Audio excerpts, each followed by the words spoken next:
ఈ దినమే నీ శుభదినం, ఆనందించి నే స్తుతించెదను. Praise the lord. దేవుని నామానికి మహిమ ఘనత ప్రభావాలు కలుగును గాక. ప్రియమైన దేవుని బిడ్డలారా, ఎలా ఉన్నారు? మరొక శుభదినంలోనికి ఈ ఉదయకాల సమయంలో మీ అందరూ కూడా దేవుని వాక్యం వినుటకు ప్రేమపూర్వకమైన ఆహ్వానాన్ని తెలియపరుస్తూ, ఈ దినమున దేవుడు మన కొరకు సిద్ధపరిచిన వాక్యమును సిద్ధపాటుతో చక్కగా మనం విందాం. మనమందరూ కూడా మన ఆత్మీయ జీవితంలో ముందుకు వెలుచు ఉండగా ఎలా ఉంది మన ఆత్మీయ జీవితము? దేవుని యొక్క వాక్యపు ఆలోచనలతోనే మనం నడుస్తూ ఉన్నామా, లేదా మన సొంత ఆలోచనలతో మనము నింపబడి ఉన్నామా? ఈ దినమున ఒకసారి ఎగ్జామిన్ చేసుకోవాల్సిన అవసరం ఉంది. దేవుడు ఈ దినమున ఒక మంచి వాక్యముతో మనల్ని ఆయన నింపి మనలందరినీ కూడా ఆయన విడుదలలోకి నడిపించాలని కోరుకుంటున్నాడు. మన ఆలోచనలను ఆయన మార్చాలని కోరుకుంటున్నాడు.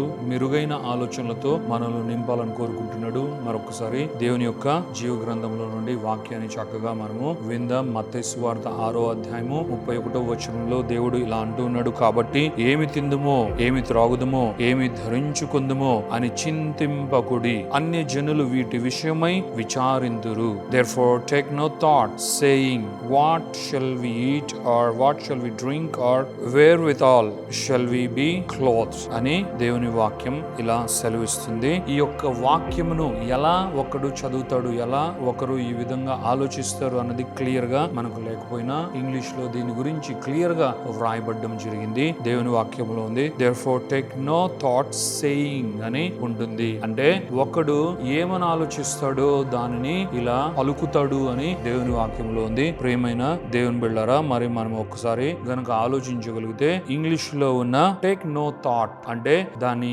గ్రీకు అర్థం ఏంటో తెలుసా? డోంట్ బి యాంగ్జియస్ అని దాని అర్థము. లేదా మనము అనేకమైన వాటిని గూర్చి అతిగా మనము కేర్ తీసుకుంటున్నామో, లేదు అంటే దాని గురించి చింతిస్తున్నాము, దాని గురించి తీవ్రమైన ఆలోచన కలిగి ఉన్నాము. యాంగ్షియస్ గా ఉండడము, లేదు అని అంటే తీవ్రమైన ఆలోచన కలిగి ఉండడం అన్నది దేవుని రాజ్యానికి సంబంధించింది కాదు అని దేవుడు ఈ సందర్భంగా ఆయన తెలియపరుస్తున్నాడు. మరి దేవుని బిళ్ళైన వారికి ఇది తగునా? దేవుని బిళ్ళైన వారు ఎలా ఉండాలి? లోకంలో ఉన్నవారు ఏమి తిందుమా, ఏమి త్రాగుదుమా, ఏమి ధరించుకుందామా, ఏమి సమకూర్చుకుందాం, ఏ విధముగా మన ఇంట్లోకి, లేదు అని అంటే మన ఫ్యామిలీలోకి ఇవన్నీ తీసుకుని వద్దాం, అన్ని కూడా కట్టుకుందాం అని ఆలోచించడం గురించి దేవుడు అనట్లేదు, కానీ చింతించుటను గూర్చి ఆయన ఈ యొక్క వాక్యాన్ని వివరిస్తూ ఉన్నాడు.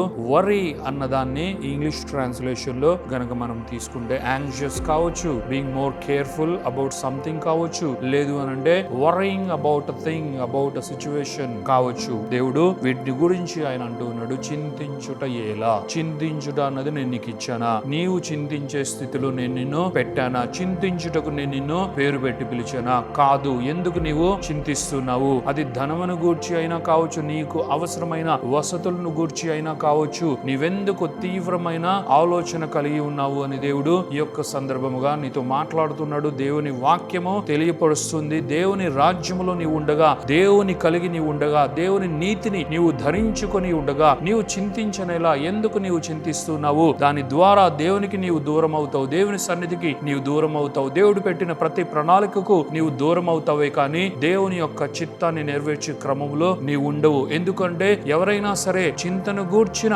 ఆలోచనలతో వారు నింపబడి ఉన్నప్పుడు వారి ఆలోచన చక్కగా ఉండదు. వరిని గూర్చిన, కలవరాన్ని గూర్చిన ఈ థాట్స్ తో ఎవరైతే నింపబడతారో వారందరూ కూడా ఏ దిశగా వెళ్తున్నారో వారికి తెలియని పరిస్థితిలో వారు ఉంటారు. అంత మాత్రమే కాకుండా ఎవరైనా సరే చింతిస్తూ ఉన్నారు, వరి అవుతున్నారు అని తెలుసుకోవడం ఎలా? ఇది ఎలా బయటపడుతుంది అంటే వారి మాటలే దానికి సాదృశ్యం. ప్రియమైన దేవుని బిళ్ళారా, ఎవరు చింతిస్తున్నా వారి మాటలు కేవలము అవిశ్వాసపు మాటలే ఉంటాయి. ఎవరు చింతిస్తున్నా వారి మాటలు కేవలము అయ్యో ఇదెందుకు వచ్చింది, ఇలా ఎందుకు జరిగింది, ఇదేంటి, అదేంటి, నేనెందుకు ఇలా ఉన్నాను, ఇది ఇలా అయిపోయింది ఏంటి అన్న నీరసము కలిగిన మాటలే, సత్తు లేని మాటలే మనం చూడగలం. ఎందుకంటే దేవుని వాక్యము స్పష్టంగా చెప్తుంది, ఎవరు చింతిస్తారో వారు దాన్ని పలుకుతారు, దాన్ని మాట్లాడతారు. కాబట్టి మనము ఏం మాట్లాడుతున్నామో అన్నది మనం కేర్ఫుల్ గా ఉండకపోతే ఆ మాటలే యాక్షన్స్ లోకి కన్వర్ట్ అవుతాయి. మన మాటలే మన యొక్క ఫ్యూచర్ ని అవి డిజైన్ చేస్తాయి. నువ్వేం మాట్లాడినా సరే, ఏం మాట్లాడినా నాకు తెలీదు, అసలు ఆ రోజు నేనేం మాట్లాడినా నాకు తెలీదు, నిన్నేం మాట్లాడానో నాకు తెలీదు, ఈ రోజు నేనేం మాట్లాడినో నాకు తెలియదు అనడానికి లేదు. You need to watch what you speak. నువ్వు మాట్లాడినది నువ్వు గమనించాలి. అంటే నువ్వు మాట్లాడినది కేర్ఫుల్ గా ఫెయిత్ తో కూడిన మాటలు నేను మాట్లాడుతున్నానా, విశ్వాసానికి సంబంధించిన మాటలు నేను మాట్లాడుతూ ఉన్నానా, దేవుని వాక్యానికి సంబంధించిన మాటలు నేను మాట్లాడుతున్నానా, దేవుని వాక్యంలో దేవుడు నాకు నేర్పించిన ఆ మాటలే నేను మాట్లాడుతున్నానా లేదా అన్నది నువ్వు చూసుకోవాల్సిన అవసరం ఉంది. నువ్వు లూజుగా అజ్ఞానముతో అవివేకముతో విచక్షణ లేకుండా దేవుని రాజ్యానికి సంబంధించిన ఆ ఆలోచన లేకుండా నీవు గనక ఏది పడితే అది మాట్లాడితే దాని యొక్క ఫలాన్ని నీ జీవితంలోనికి తీసుకొని వస్తుంది. నీ మాటలే నీ జీవితంలోనికి అవి తీసుకొని వస్తాయి. దేవుని వాక్యానికి సంబంధించిన మాటలు నీవు గనక మాట్లాడితే దేవుని రాజ్యం నీ ఎదుట అది స్థాపింపబడి అందులో ఉన్నవన్నీ కూడా నీవు అనుభవిస్తావు. అలా కాక నీవు సాతానుకు సంబంధించిన ఈ లోకానికి సంబంధించిన మాటలు నీవు మాట్లాడగలిగితే అది సాతాను యొక్క ఉచ్చును ప్రేరేపిస్తుంది. సాతానుడు నీ కొరకు అనేకమైన ప్లాట్స్ అండ్ స్కీమ్స్ ని రచించే విధముగా అవి ప్రేరేపిస్తాయి. జాగ్రత్తగా నీ మాటలు నీవు చూచుకోవాలని దేవత దేవుడు కోరుకుంటున్నాడు. ఎందుకంటే ఈ చింత అన్నది నేను మాట్లాడేలాగా చేస్తుంది. నీవు గనక చింతిస్తే, నీవు గనక అలాంటి ఆలోచనలతో నింపబడి ఉంటే అదే నీవు మాట్లాడతావు. చింతకు సంబంధించిన ఏ మాటలైనా సరే అవిశ్వాసపు మాటలుగా అవి బయటకు వచ్చి దాని యొక్క ప్రతిఫలాన్ని నీ ఎదుటికి పెడుతుంది. ప్రియమైన సహోదరి సహోదరుడా, నీవు ఇది గమనించవలసిన అవసరం ఉందని దేవుడు ఈ రోజున నిన్ను హెచ్చరిస్తున్నాడు. జీవం కలిగిన దేవత దేవుడు నీకుండగా, దేవుని యొక్క వాక్కు నీకుండగా, అందుకే ఆయన అంటున్నాడు, ఏమి తిందుమా, ఏమి త్రాగుదమా, ఏమి ధరించుకుందామా, అది నీకెందుకు, ఎందుకు వాటిని గురించి నీవు చింతిస్తున్నావు? ఎందుకంటే నేను నా రాజ్యాన్ని, నా నీతిని నీ జీవితంలోనికి అనుగ్రహించగా, స్థిరపరచగా, స్థాపించగా, ఇవన్నీ కూడా నీకు ఎంత అవసరమో, నీకు ఎంత కావాలో వాటిని నీ జీవితంలోనికి నేను తీసుకుని వచ్చే దేవుడుగా ఉన్నాను. కాబట్టి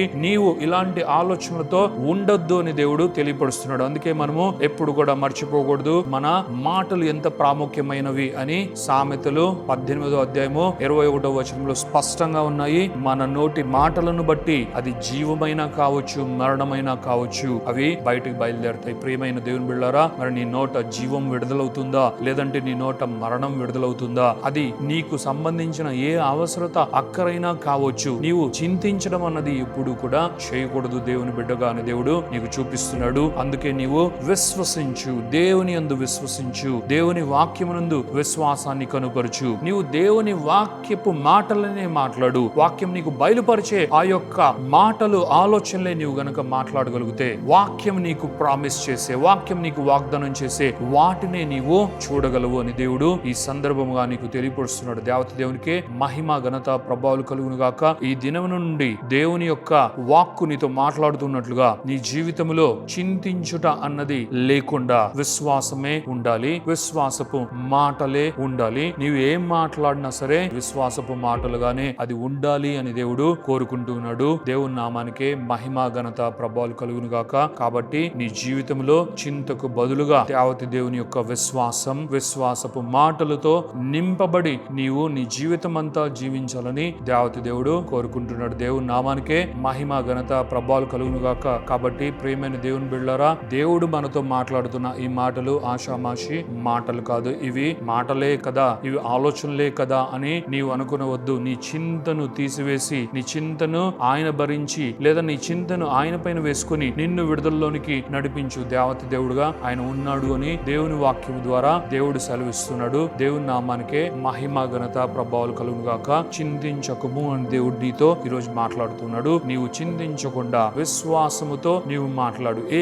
మాటలు మాట్లాడినా విశ్వాస సహితముగా నీవు మాట్లాడు. అప్పుడు నీ జీవితంలో నీవు తప్పక డిఫరెన్స్ ని చూసే దేవుని కుమారుడుగా, కుమార్తెగా ఉంటావు అని దేవుడు ఈ రోజున అభయం ఇస్తున్నాడు. దేవుని నామానికే మహిమ కలుగును గాక. ప్రార్థించుకుందాం. Thank you father, thank you Jesus, thank you Holy Spirit God. దేవ మీకు వందనాలు, యేసయ్య మీకు వందనాలు, పరిశుద్ధాత్మ దేవ మీకు మహిమ, ఘనత, ప్రభావాలు చెల్లిస్తున్నాం. ఈ శుభదినాన్ని బట్టి, ఈ యొక్క ఉదయకాల సమయాన్ని బట్టి మీ కృతజ్ఞతాస్తుతులు చెల్లిస్తున్నాం. మరొక ఇదిగో తండ్రి అత్యున్నతమైన ఇదిగో మీ వాక్కును మీరు మాకు ఆయన అనుగ్రహించినందుకు కృతజ్ఞతాస్తుతులు చెల్లిస్తున్నాం. చింతింపనేలా, చింతించుట ఎందుకు, చింతించకము అని నాయన ఇదిగో తండ్రి మీరు మాతో మాట్లాడారు. మీ ప్రియమైన బిళ్ళందరూ ప్రతి ఒక్కరు యేసునామములో నాయన బ్లెస్ అయ్యేదురుగాక.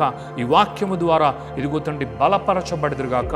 దేవా ఇదిగో తండ్రి నాయన, ఇదిగో నాయన మేము నాయన ఏ విషయానికి చింతించకూడదు అని నాయన, ఇదిగో తండ్రి చింతించే ఎవరైనా ఇదిగో తండ్రి అదే మాట్లాడతారు, అనగా నెగిటివిటీని మాట్లాడతారు, నెగిటివ్ వర్డ్స్ని మాట్లాడతారు నాయన. అది నాయన ఇదిగో తండ్రి నాయన మీ చిత్తము కాదు అని నాయన, ఇదిగో మీరు మాకు నేర్పించినట్లుగా ప్రతి ఒక్క బిడ్డ బలపరచబడి విశ్వాసమునందు నాయన ఇదిగో తండ్రి నాయన స్థిరపరచబడి నాయన విశ్వాస సహితమైన మాటలే మాట్లాడదురుగాక, పాజిటివ్ వర్డ్సే మాట్లాడదురుగాక. ఎందుకంటే అదే నాయన వారికి నాయన ప్రతిఫలమును ఇస్తుంది కాబట్టి ఆ మాటలే నాయన ఇదిగో తండ్రి నాయన, ఇదిగో తండ్రి ఆ మాటలకు తగిన ఫలమును విత్తుతాయి కాబట్టి నాయన మీరు మమ్మల్ని హెచ్చరిస్తున్నందుకు కృతజ్ఞతాస్తుతులు చెల్లిస్తూ మీ ప్రియమైన బిడ్డలందరినీ యేసునామములో బ్లెస్ చేస్తూ ఈ యొక్క ప్రార్థన స్తుతి ఆరాధన యేసు పరిశుద్ధమైన నామములో అడిగి వేడుకొనుచున్నాము తండ్రి. Amen, amen, amen.